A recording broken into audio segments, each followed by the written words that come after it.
Друзья, ну что, мы в Америке. Это наш с семьей первый день в Америке. И, пожалуй, за это надо открыть пиво. Поскольку, ну как в Америке без пива, и не посидеть возле трейлера, и не помечтать о чем-то хорошем, с прекрасным видом. Передо мной тоже открывается неплохой вид.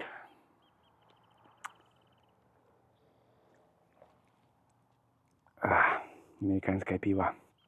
Не очень вкусное вот это, но атмосферу создает, конечно.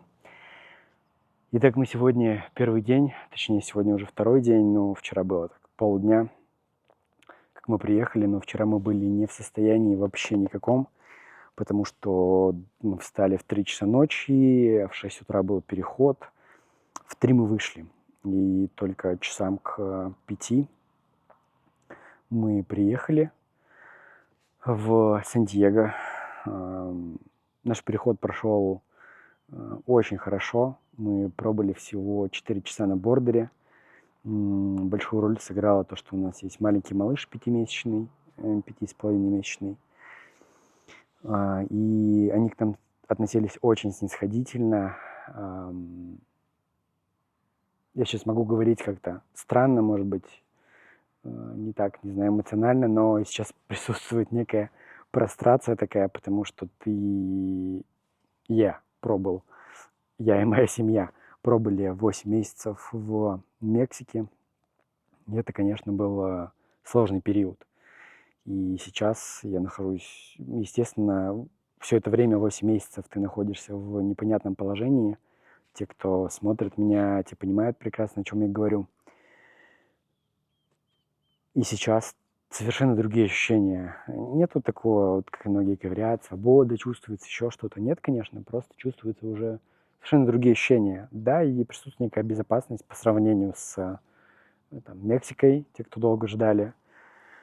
Естественно, такие ощущения есть, и ты расслабляешься. Я сейчас нахожусь прям в таком максимальном расслаблении, потому что не из-за пива, нет, потому что атмосфера другая, люди другие, хотя в Мексике люди более дружелюбные. Ну, например, Тихуана такой сложный город, довольно-таки грязный. Хотя люди хорошие, да, это нужно сказать. Те, кто прожил в Мексике какое-то время, они об этом знают. Ох, это прекрасное ощущение, когда вот там где-то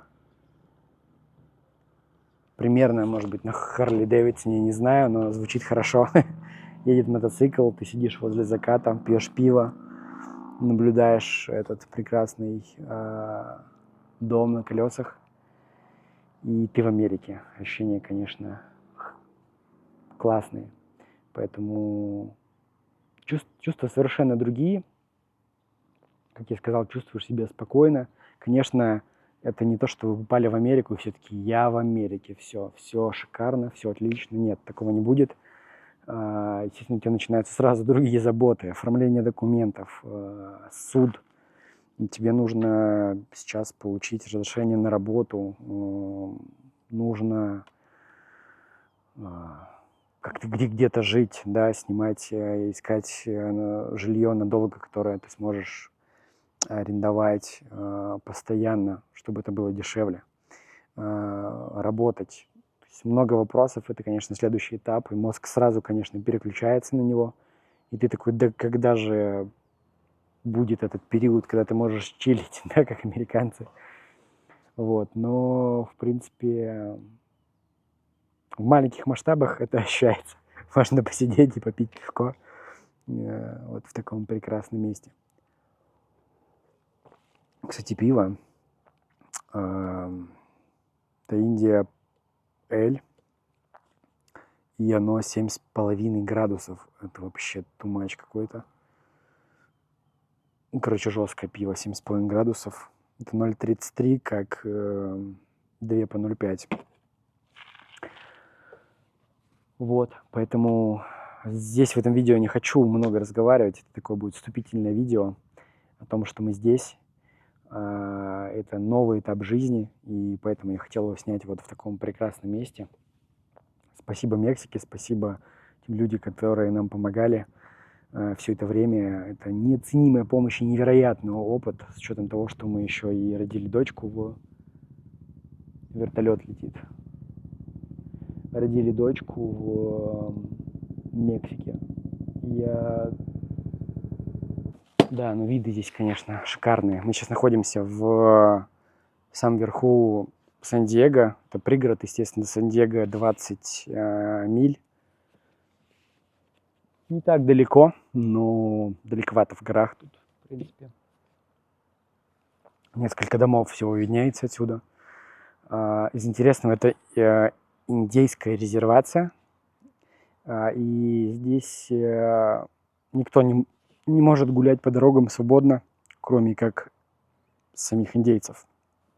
Огромная резервация, если посмотреть на карте. Они обычно вот так заштрихованы, эти резервации, они огромные, и на них могут жить и покупать только индейцы коренные. Ты не можешь гулять, то есть ты можешь гулять по участку своему, но ты не можешь гулять по дорогам, в принципе, по всей резервации. Такие правила. И если тебя увидят офицеры, тоже специальные офицеры, насколько я понял, это именно индейский как департамент, в общем, полиции. Они находятся как бы в Калифорнии, но это другая полиция, у них здесь даже другие законы действуют. И не могу тебя остановить и сказать, что ты здесь не можешь находиться. Правда, какие последствия я не знаю, но ты здесь не можешь находиться, может, тебя попросят выехать отсюда или что-то вроде того. Как-то так. Вот сразу из интересного, когда ты приехал в Америку, и ты находишься в индейской резервации, и ты такой, я не могу никуда выйти гулять. Это, конечно, интересное ощущение, что ты выйдешь, и тебя сразу, если тебя увидит полиция или местные, которые которые не видели тебя никогда здесь, они вызовут полицию, и тебя заберут как минимум, как максимум, я не знаю, что будет, может быть, какой-то штраф или предупреждение, я без понятия. Но я, естественно, не хочу это даже пробовать. Ты можешь проезжать через эти резервации, но ты не можешь гулять по ним ходить. Вот, ты можешь на машине ехать мимо спокойно, там, куда тебе нужно, но не можешь гулять по ним. Вот такие интересные правила. И с этого видео начнется наш путь в Америке. Мы поедем примерно через 7-10 дней в Денвер, Колорадо, поэтому я не знаю пока. Мы находимся довольно-таки далеко из Сан-Диего, как я сказал. Еще вот здесь гулять мы не можем, поэтому я не знаю, буду ли я здесь снимать что-то, потому что пока что снимать. Опять, да, я сказал, что я приеду в Америку и буду сразу все снимать. Я приехал в Америку, и я не могу выйти из дома. Ну, не могу выйти за пределы участка. Интересно, конечно. Поэтому попробую снять, если мы будем куда-то ехать. Буду снимать какой-то контент. Но сейчас вот мы пока чилим, приходим в себя после бордера. Ладно, я не очень хотел рассказывать, если честно, про бордер особо подробно, ну, расскажу вкратце. Мы пришли на бордер в 6 утра, где-то немножко задержали нас, и где-то в 7 мы, наверное, прошли на сторону уже США. Сначала проходишь офицеров мексиканцев, потом проходишь офицеров США, они сверяют твои данные все, сверяют номера анкет, если ты, то есть у них есть свои записи. При мне одного парня развернули, не русского, латиноамериканца. Ну, он так довольно-таки с легкостью пошел обратно, потому что, скорее всего, мультианкетчик. Они таких заранее уже знают и еще не пускают на территорию офицеров США. Сразу их мексиканцы уже отправляют обратно. Дальше мы прошли, и пошел процесс оформления стандартный. Нас допросили, попросили наших поручителей.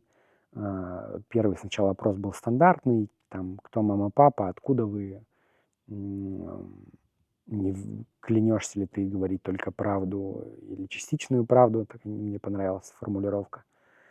Ну, просто непонятная мне она. Как понять частичная правда? Ам, Ну и такие подробные, не подробные ответы, неподробные вопросы. И ты должен отвечать очень коротко. Да, нет, мама там из России, там папа оттуда, год рождения такой. То есть довольно-таки четко, по чуть-чуть понятно. Просто небольшой опрос. А дальше тебя уводят на бордер, на второй этаж, и там уже разделена зона: женскую, мужскую и мам с детьми.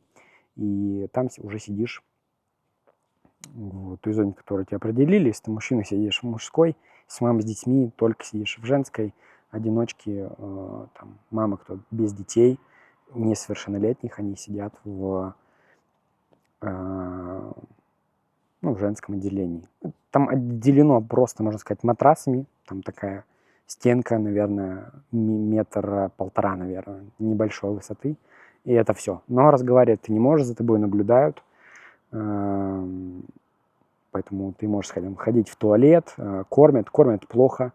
Мы, правда, там были всего 4 часа, я не спец по бордерам, вот, но и я рад этому. Есть люди, кто могут об этом намного больше рассказать, и о детеншах в том числе. Но просто расскажу, что мы довольно-таки быстро прошли интервью. Нам сказали, что нас сегодня, может быть, завтра отпустят. Потом мне задали еще несколько уточняющих вопросов и сказали: в течение часа вы уйдете. Потом подошел офицер спустя 5 минут и сказал, что через 5 минут вы уходите. Забирайте багажи и уходите. Ну, я думаю, сыграла роль большая то, что у нас 5-месячный, почти 6-месячный ребенок. И, как всегда, как стандартный папа, путаюсь в датах. И нас отпустили. Вот, поэтому во сколько? В 3 часа? В 2, простите, в 2 часа мы вышли. Там подождали минут 30-40, может быть, примерно час в кафе с Wi-Fi и уехали в Сан-Диего уже. И вот мы находимся тут. Вот, поэтому бордер нормальный. Офицеры, как всегда, есть злые, есть добрые. Как и все люди, обычные люди, все очень уважительно. Есть кто-то более позлее, но там больше играет, конечно, роль просто строгость правил. То есть кто-то строго к нему очень относится, кто-то нет. И ты это видишь. То есть кто-то такой, типа, не надо ему надевать наручники. Вот так со мной было, когда хотели увезти. Ну, типа, у него ребенок там. А другой офицер, типа, нет, это, типа, для всех. Почему ты ее не надел ему наручники? Это вот, там, может быть, старший офицер сказал младшему, скорее всего, я так понял. Ну, это просто формальность, и так должно быть по правилам. И они все эти правила соблюдают. Стой здесь, повернись сюда, там в лифт зашли, он говорит, смотри в стенку. Это просто процедура, которой они должны следовать. И я считаю, это хорошо. Хотя некоторые моменты мне показалось странными. Например, когда мы заходили на бордер, типа детей, семьи с детьми пускают вперед. И что происходит? Там есть лавочки. Семьи с детьми встают, их как бы пускают вперед. И мы стояли где-то полчаса. А другие, они сидели, те, кто должны были идти за нами. И по сути это ничего не меняет, но такая процедура. Они вот зачем так делать, я не понимаю. Некоторые вещи непонятны. То есть все люди без детей, они сидели, а все люди с детьми, они стояли. Хотя они с таким смыслом, что дети с семьями должны идти вперед. Легче это? Конечно, нет. Такая история. Интересно, что будет дальше. Очень интересно. Сейчас есть время чуть-чуть прийти в себя, подумать, что делать дальше. И это новый этап жизни, конечно, очень интересный. То, что присутствует барьер в языках, да барьер во всем. Это другая совершенно планета. Даже Мексика. Конечно, нужно сказать, что у нас не было какого-то, когда мы сюда приехали, огромного удивления или по дороге уже там в США, в смысле по дороге в Сан-Диего. То есть у нас там не особо что-то не было такого большим прям удивлением. Почему? Потому что Тихуана, нужно сказать, что там очень много американцев, много уже американизировано. Кто ходит по улице, разговаривает на английском, магазины, там Walmart и так далее, знаки, дорожные знаки, что-то вот плюс-минус похожее. И, конечно, за 8 месяцев мы уже к этому привыкли. Поэтому, как только мы сюда попали, У нас такого не было. Вау, там, Америка, там еще что-то. Каким-то вещам ты удивляешься, конечно. Например, сразу бросается в глаза чистота. Но это здесь, да, мы не говорим там про Нью-Йорк, я не знаю, или некоторые районы Лос-Анджелеса, или других городов. Потому что, например, там Тихуана, она вся грязная. Другие города, там какие-то есть районы, да, не очень чистые. Вот. А здесь, в принципе, большинство, большая часть эрий, да, можно так сказать, довольно-таки чисто, опрятно, приятно. Как-то по сравнению с Мексикой соблюдают дорожные движения, естественно. Здесь такого нет. В Мексике там и красные, плевать они хотели, они как бы не смотрят на красное, они смотрят, есть ли машина слева от тебя, ну, там направо надо повернуть, есть ли слева машина от тебя или нет. Если нету, он едет, он не смотрит на светофор. И это, конечно, поголовно там, просто поголовно, вообще без разницы направила, только на каких-то больших хайвеях. Только там красный и чего-то стоит. Во всех остальных местах нет. Ну и все остальные правила в том числе.